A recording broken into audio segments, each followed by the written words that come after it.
And since then, I had 24 units of my own at that time, and I'm now just shy of 50. Seller financing sign in window said for sale by owner, and I put $5,000 down. I still own that property today. It's the best investment I ever made. Welcome. You're listening to the Apartment Investing Show. This is where you'll learn how to start or scale your apartment investing career. Your host, Adam Adams, has shared the stage with some of the greatest investors in the world. Adam and his guests will show you how to create residual income by investing in apartment communities. Now, here's your host, Adam AAA Adams. Welcome back to the Creative Real Estate Podcast. I'm your host, Adam AAA Adams, and today I have Chad Eisenhart on the podcast, and we're going to really help and dive in and figure out how you can get a little bit more off-market deals, because right now times are tough, but Chad keeps finding deal after deal after deal. So I thought I'm going to have him on the show, and I'm going to share with you, the Facebook audience, and the regular listeners on the podcast as well. If you're on the podcast right now listening to this, check us out on Facebook. You can always ask your questions. So that means if you're live on Facebook, I am monitoring it right this moment, and I will continue to monitor it throughout the episode.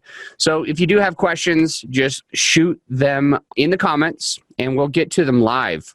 But for now, Chad Eisenhart is going to give you a bit of his background as it pertains to today's topic, which is off-market deals. So Chad, tell me what we need to know about you as it pertains to off-market deals. Well, I market direct to seller. I picked up did my first syndication with a 240 unit self-storage facility. We closed on that deal in August. I had a prior business, which I also sold in August, so I'm a full-time real estate investor. And since then, I had 24 units of my own at that time, and I'm now just shy of 50, 4 months later. Perfect. So take me back to the very first deal you ever did. I don't care if it was a big deal or a small deal. Take me back to the first real estate deal you ever did. What year was that? 2001, and my second one was 2005. Okay, 2001 and then 5. Perfect. So that one in 2001, how did the first one go? Almost 20 years ago. For sale, I needed a place for my business. It turned out that had 4 rental or rooms in that to rent. So it was a 5-unit. Seller financing sign in window said for sale by owner, and I put $5,000 down. I still own that property today. It's the best investment I ever made. Awesome. So you feel like you did the first one in 2001, then 2005. Then was it a long time before you did your second one, or your third one, I mean? No, from there, after 2005, I was doing about 2 deals a year, buy and hold. I stopped in 2012, and at that point, I had 24 units. And you call yourself the buy and hold investor, is that right? I'm a buy and hold investor. You're a buy and hold. Perfect. All right, so there's 4 steps to getting these off-market deals. All right, so Chad, what's step 1 to finding more off-market deals? Getting out and talking to people. So you go to meetups, talk to owners, and knocking on doors. So it's just getting out and talking to people and looking for deals. Getting out, talking to people, looking for deals. You did mention that you found one at MEETUPS, right? So let's go into that history. I really want to hear how you were able to successfully get a deal by going to meetups. So an investor I met up at a prior meetup, I had talked to him about partnering in putting money into a syndication.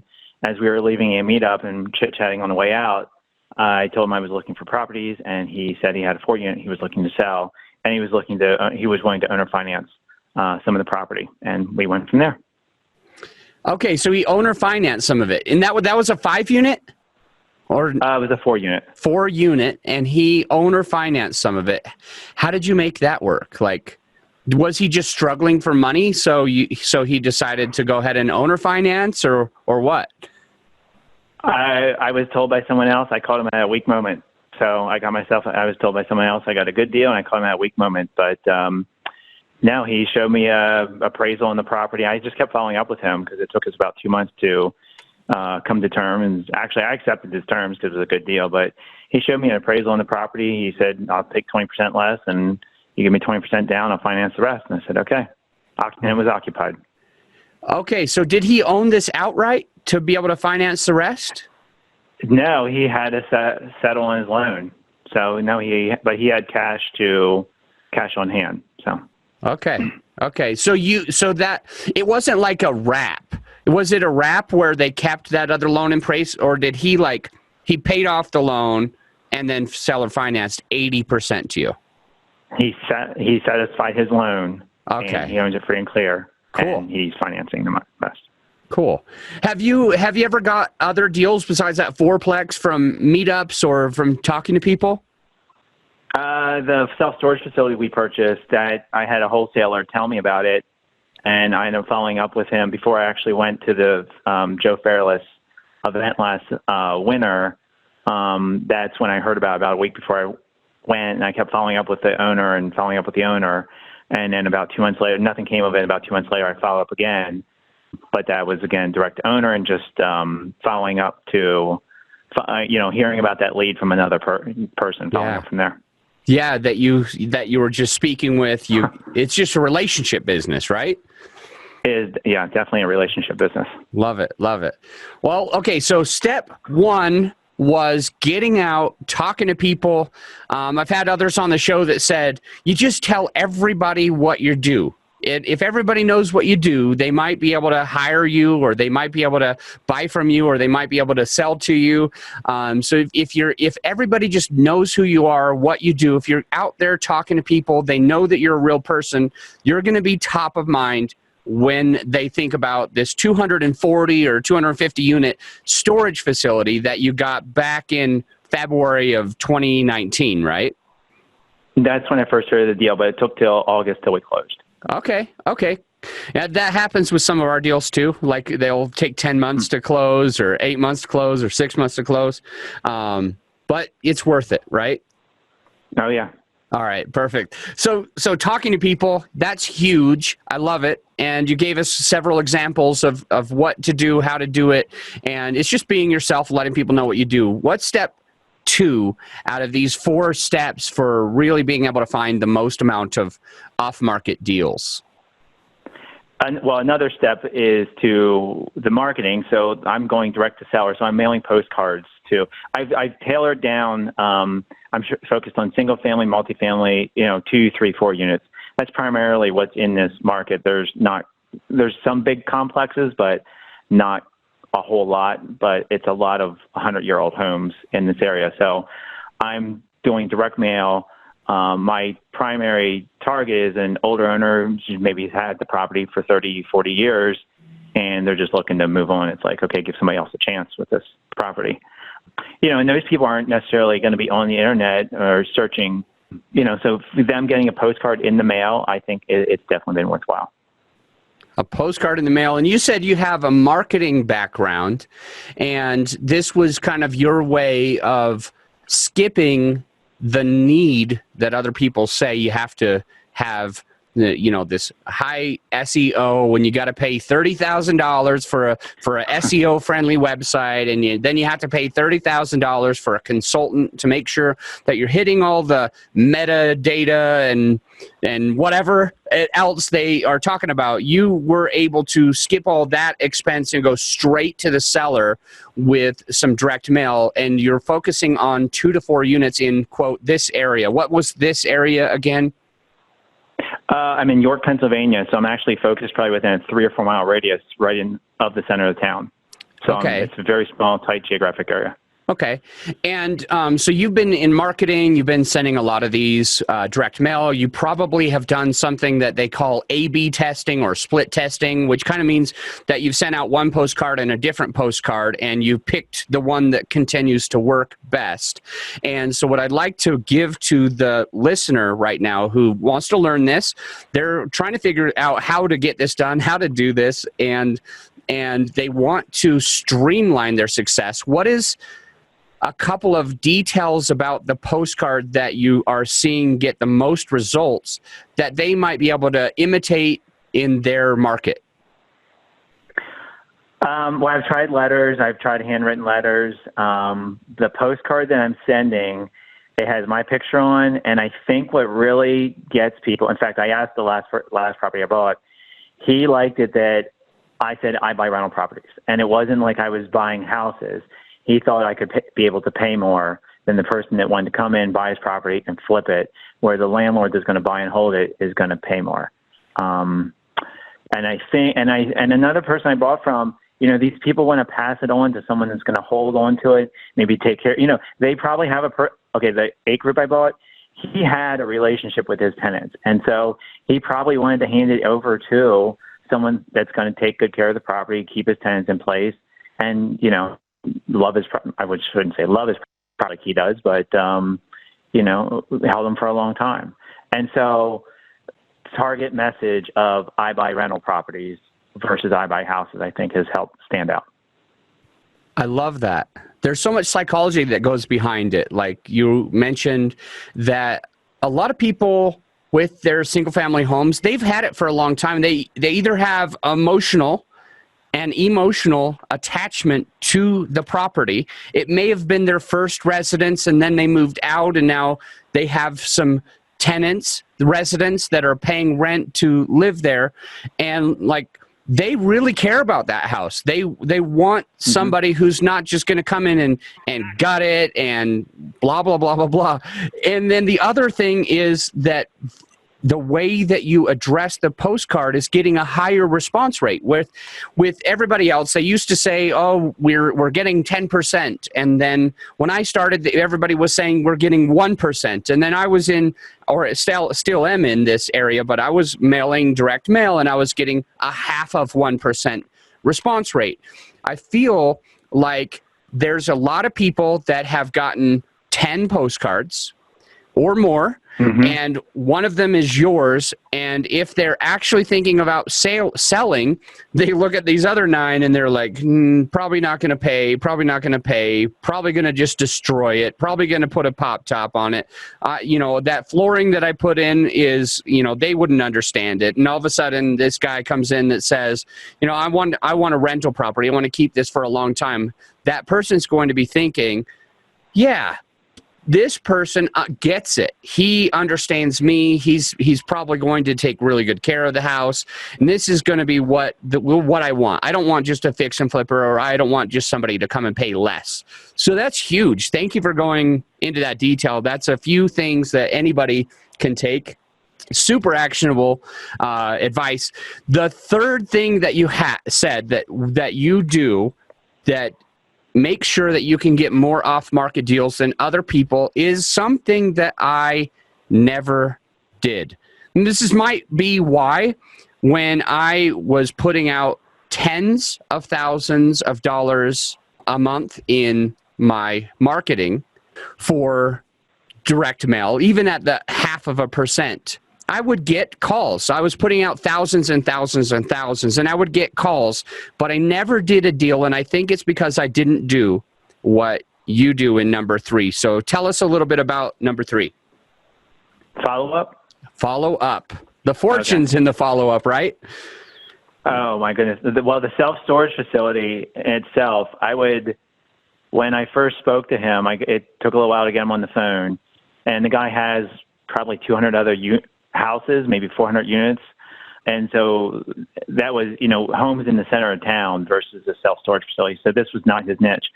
But I would call him and text him, and he wouldn't return my calls. The only way to get him would be I would drive to his office, and I'd see his truck outside, and I'd stop in. He'd spend an hour or 2 hours. There were days that we spent 3 hours hanging out together once I stopped into his office. But he would rarely, we paid him like $1 million for this property, and he wouldn't get back to me, but the only way was for me to stop in his office. And so as much as that felt like, hey, this guy doesn't really want to talk to me, that would 10 times I had to do that over like a 2-month period. Very, very interesting. Yeah, I remember when I bought my first property, my first multifamily in 2008. I went to one bank and I said, I need to get a loan. And they said, well, 2008 just happened. We've learned our lesson from 05, 06, 07. And so we need to be really strict on our guidelines now. And your business is too new. I see that you have good credit. I see that you have a good income, but I'm sorry, you only have 1 year of tax history for your new business, and we just can't go off that anymore. And so what I did is something that not everybody else would do. I went to the next bank and the next bank and the next bank and the next bank, and I finally said, well, no bank is doing this, so let me just go to somebody private, like a private lender, and it worked. It actually worked, but it's that tenacity. It's that like follow up, if you will, continuing to go to his office 10 plus times, continuing to call, and he never answers. And then all of a sudden you see his truck, you stop in, you talk to him for an hour or two, and it didn't take once or twice or 3 times. It didn't take that 10 hours stopping there for 3 hours 3 times. You had to go 7 more times, and you were willing to go 7 more times to buy this property. Most people wouldn't do that.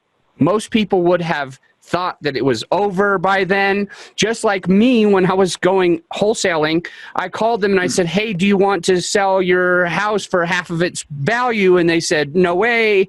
And I hung up, and like I kept doing that, and nothing ever came of it. I did 1 deal, made $5,000, but I really lost tens of thousands of dollars in marketing because I didn't follow up. So what you're saying is, if you really want to get a deal, you basically got to bang on their door, literally, until they either sell it to you or push you away.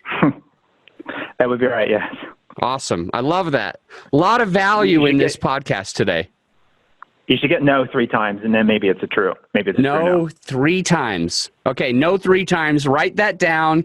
Unless you're driving, then memorize it. Write it down later.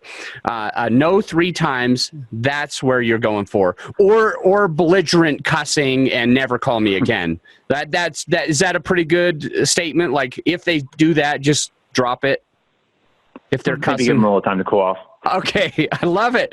Chad he's ruthless. He is, what's the word for it? Relentless. I love it. Okay, so number 4, Chad, and this one is huge because people talk. This business is smaller than we think it is. People know each other. In fact, I live in the Denver area. I host several meetups, and it's like the same community of landlords and flippers. Everybody knows everybody, and once you do something wrong, everybody knows about it. So what's number 4, and why is it so important? Well, do what you say you're going to do. About 1 or 2 houses back, I went to get private money for that, and I reached out I set myself a goal. I'm like, okay, I'm going to find private money for this property. And so I started, I kept following up with leads, and I found a realtor that I heard of. I called him, and we met the next day, and then the following weekend he said, yep, I'll lend you the money. So, it was all about, I'm sure he reached out to other people that he knew, because I had never met I heard his name over the last 20 years, but we had never met personally, one-on-one. And here this guy is willing to loan me money, on one introduction that I cold called him. So. Awesome. So let's just say somebody's brand new, like they're listening to this podcast, but they haven't yet done a deal. Now, that's not my normal listener. For some reason, I have a lot of listeners that are crushing it in multifamily, they're crushing it in single family, and they want to just keep crushing it and get these details of how to just kind of explode their business. But I know that there's a bunch that are getting inspired, and so I want you to speak with them for a moment. They're brand new, they're listening to this podcast, they live all over the country, and they are thinking to themselves, like, do what I'm going to do? Like, how do I do that? Where do I go from there? How do I prove that? Is there some systems that you need in place? Do you need to like write down your values on your wall? Or what is it that can help the new person really get into being able to always do what they say they're going to do? Well, whatever deadlines that you set for yourself, or you tell a seller or a tenant or contractor, I mean, if you set a deadline or a time frame or a meeting that you follow up, or when you meet with somebody, write notes. I've heard it said that if I'm meeting with you and you can see that I'm writing stuff down, you probably are going to have some trust that I'm going to follow through. And then review your notes later and make sure that you follow through on what you say you're going to. And again, follow through and do what you say you're going to do. Yeah. Yeah. Very, very good. So I'm thinking like about a lot of the meetings that I've had, like lunch meetings with people that are local to me. So I guess what I'm saying is if I sat down with those same people as I was kind of meeting with them at lunch and trying to get to know them, get to understand them, all I would have had to do to have a better impression with them is just to have a notepad and take notes.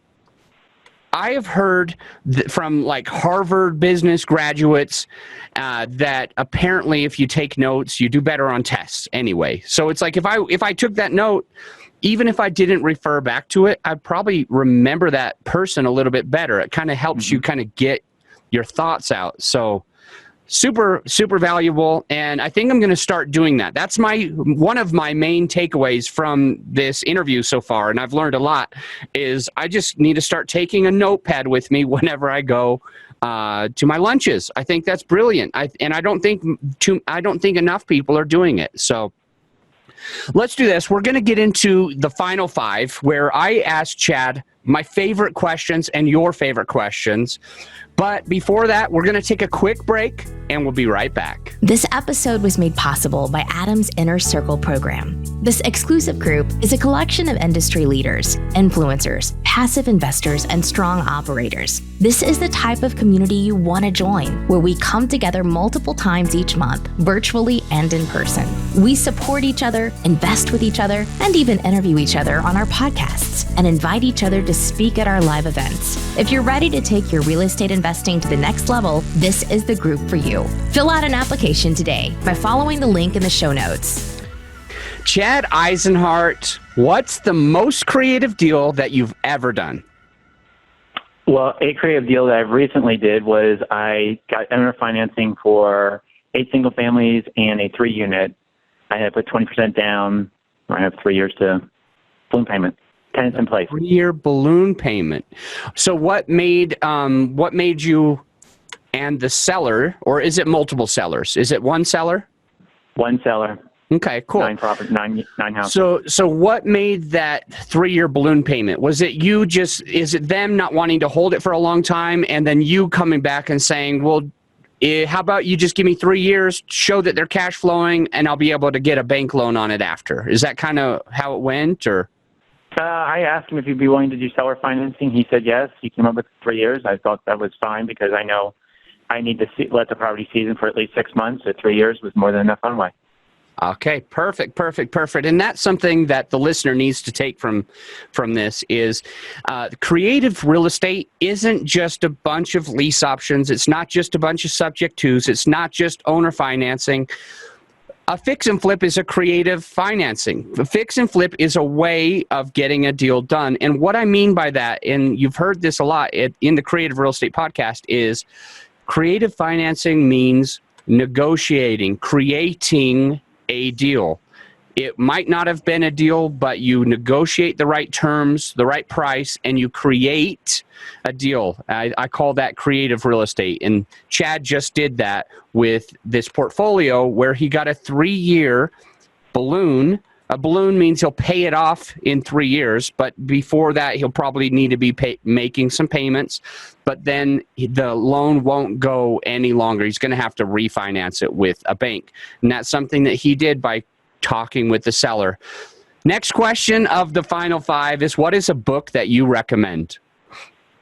The One Thing by Gary Keller. I list out my goals each week, and I have, up to a 5 or 20 year goal, and I break it down to a week by week situation. And basically, what can you do this week to reach that 5-year goal or 5 or 20 year goal? Where do you want to be at the end of your life? And focusing on that, so you're not spending time for a year on a goal that it turns out really is not even important to you.